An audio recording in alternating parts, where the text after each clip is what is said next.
વાત્સલ્ય મૂર્તિ સ્વ ફુલીબા ગુબરભાઈ માલવિયા પરિવારના સહયોગથી નેત્રયજ્ઞ એવં સર્વરોગ નિદાન કેમ્પ યોજાયો. દામનગર શક્તિપીઠ ગાયત્રી મંદિર પરિસરમાં senior citizen trust Shri Bhurakhiya Hanumanji મંદિર ટ્રસ્ટના સંયુક્ત ઉપક્રમે સંત શ્રી રણછોડદાસ બાપુ ટ્રસ્ટની હોસ્પિટલ રાજકોટની તબીબી સેવા અને નેત્રયજ્ઞ એવં સર્વરોગ નિદાન કેમ્પમાં ગુજરાત સરકારના હોમિયોપેથિક અને આયુર્વેદિક વિભાગ, ગાંધીનગરના અમરેલી જિલ્લા પંચાયત દવાખાનાના તબીબ ડૉક્ટર મનીષભાઈ જેઠવાની સેવા પ્રાપ્ત થઈ હતી.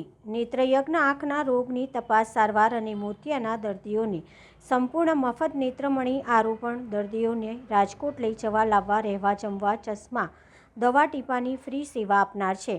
ગાયત્રી મંદિર પરિસરમાં યોજાયેલા નેત્રયજ્ઞ એવં સર્વરોગ નિદાન કેમ્પમાં સ્વ ફુલીબા ગોબરભાઈ માલવિયા પરિવારના પુત્ર રત્નોએ દીવ પ્રાગટ્ય કરી સેવા યજ્ઞનો પ્રારંભ કરાવ્યો હતો. આ સેવા યજ્ઞમાં સ્વયંસેવકોએ સેવા આપી હતી.